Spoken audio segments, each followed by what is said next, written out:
Hello, everyone. It's Randy Niemeyer here with you. For those who have just joined my channel, became a follower, enjoyed my last video on part of how we got here in this whole NIPSCO saga that we are struggling with, but really it's an issue around the country and cost of power for residential ratepayers. Thank you for joining me. Almost 60,000 of you have now viewed that first video, and this is an ongoing series where we're really going to dive in deep and try to figure out, reverse engineer, how'd we get here? What can we do? Where's the relief in sight? So without further ado, I do have some notes in front of me today. Normally I just talk to you, right? But there's some details here that I've got to cover that require some notes for me to go over because I want to be accurate. We're going to break this down in a few different parts. So the first part here, which is the second video in this series, is on the capital trackers. NIPSCO uses what are called trackers built into our rates, which allow flexibility and rate adjustments outside of the rate cases that go in front of the IURC. So some of you know this, some of you don't, but I think it's important to know the details of what each tracker is and how they work. And then we're going to go into, later in the series, the enabling legislation that created this boondoggle, and we're going to have a call to action on how we can fix it. So let's get started on NIPSCO capital trackers. First one, and for my friends on the left who think that I'm crazy when I say that the Green New Deal has a lot to do with the rates we're paying right now, I think when you hear what these trackers do, you're going to understand that I'm not wrong. You might want to check the sources because the Green New Deal has a ton to do with what we're paying right now with these trackers. So trackers are only supposed to add between 9 and 12% to your rate, on top of the 16% that NIPSCO went after in a rate case that started a couple years back and finished here this last summer. So altogether should be around 30%, let's call it. If your normal bill in the winter was $300, that 30% increase would take you up to about $390. But that's not the reality for us. I just got my most recent bill, and I have a pretty efficient old house with a new furnace, small house, only about 1,800 square feet, so we don't have to heat a lot of area. And my bill last winter around this time was in the high 200s. It's now in the high 500s. So this isn't a 30% increase, as all of us can attest to. Maybe there's a few outliers, but most of us can attest to this. Key details on the first tracker we're going to go over, which is called the ECRM. The purpose of this tracker, it's used to recover costs for projects designed to meet environmental regulations. There's a Green New Deal for you, including investments in cleaner energy sources like wind and solar. Another couple of big boondoggles. The rates are affected based on rate schedules that are included in what are called riders. Those are all residential, which is 611, 711, commercial and industrial, which are 620, 621, 622, 626, 632, 641, 644. And you can find details on these various riders on the OUCC's website, the Office of the Utility Consumer Counselor. Another one of the very ineffective four-letter agencies in Indianapolis. So how do they calculate this ECRM, Environmental Cost Recovery Mechanism? That's what it's called, Environmental Cost Recovery Mechanism. They calculate it based on Rider 772, which is adjustment of charges for environmental cost recovery. So there's your Green New Deal for you. So when the federal government, through the Inflation Reduction Act, appropriated $370 billion in various forms of grants and loans and other sorts of spending towards green energy. The American Rescue Plan was $5 billion. The CHIPS and Science Act was $67 billion. And the infrastructure bill was another $62 billion, for a total of $504 billion. Out of the $3.8 trillion of discretionary spending passed under the Biden administration, $504 billion of that, or $500 billion, went to this Green New Deal stuff. And these energy companies like NIPSCO and others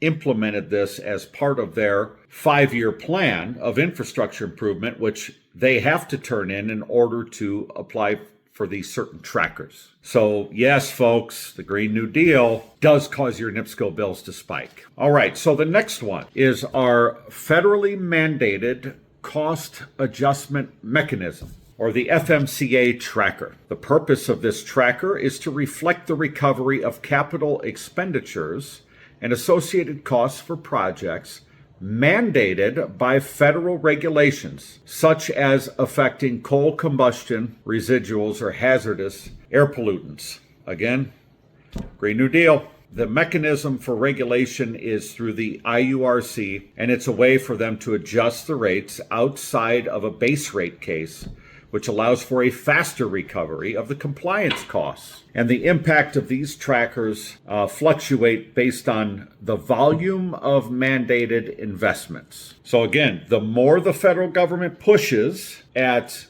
green energy initiatives or any energy initiatives, the more these trackers apply to those investments in the infrastructure that would support them. Next, we have our, which is the most common one here coming up, TDSIC, which is Transmission, Distribution, Storage Systems Improvement Charges. And this is on the electric side. The purpose of this is to recover of costs for infrastructure projects aimed at enhancing safety, reliability, and modernization. But here's the little catch in this one.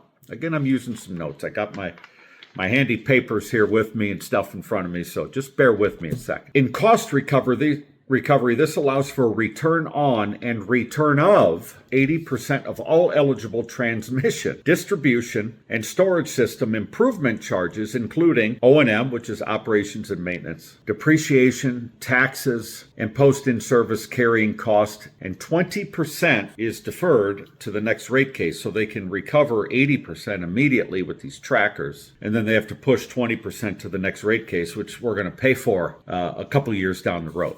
So again, another way that NIPSCO can stack more charges on top of you for transmission, right? These transmission lines are already built, and yes, they need to be replaced from time to time. All of us understand, all of us, that infrastructure isn't free and that it needs to be upgraded. Utility companies or government units that invest in infrastructure have to charge for that. It's a business. Okay, we can all accept reasonable cost increases to cover those costs. But this stuff we see right now is ridiculous. All right, next, the TDSIC gas. Again, transmission, distribution, storage system improvement charges. All right, let's go to the purpose of it is to fund infrastructure projects, including replacing aging pipes, reducing methane emissions, and enhancing system pressure. All things that are necessary to maintain utility. All right. The approval and frequency.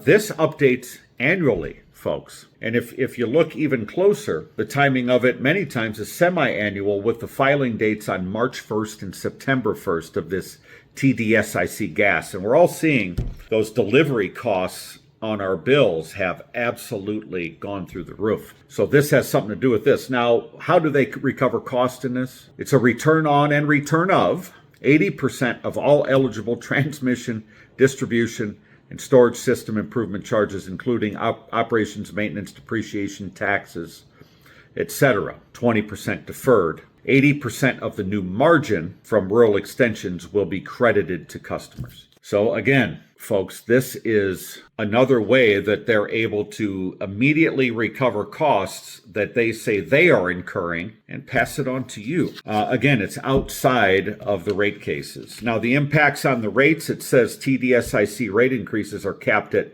2% of total retail revenues. I'm not sure how 2% equals 200% rate increases, but yeah, I'm not that great at math, so what the hell do I know? All right, next we have on our capital tracker, it's called MVP, Multi-Value Projects. It's under the FERC jurisdiction. So these trackers include multi-value projects which are governed by FERC. These adjustments allow for recovery of transmission-related capital projects, often authorized ROEs as part of NIPSCO's electric rate structure. MVP cost allocation is NIPSCO's tracker, includes revenue requirements for multi-value projects in accordance with MISO transmission owner filings and FERC-approved forward-looking rates, projections, guesses at best, we all know that it's very difficult to project anything right now. Regulatory mechanism, the IURC reviews trackers like this on a periodic basis.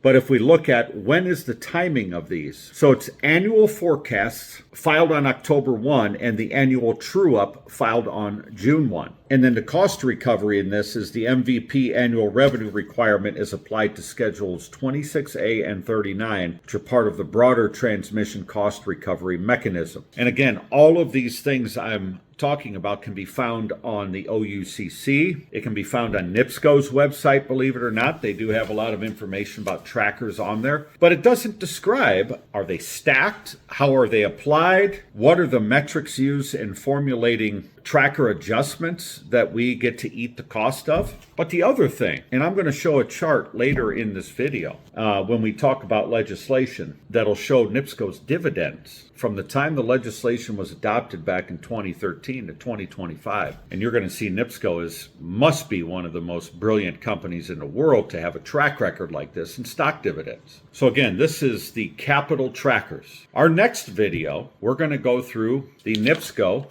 expense trackers. And yes, there's 5 more of those. Folks, this is a serious issue. And we're going to discuss here how we, the people, and local elected officials like me can get involved in this and inspire legislative changes that create a more transparent system, a more stable system of cost increases. Because what we're all seeing this year, folks, it's highway robbery, absolute highway robbery. And I'm here to help fix this. So stay tuned for the next exciting episode, sitting here at my kitchen table, where we talk about NIPSCO expense trackers. Thanks everyone for joining me.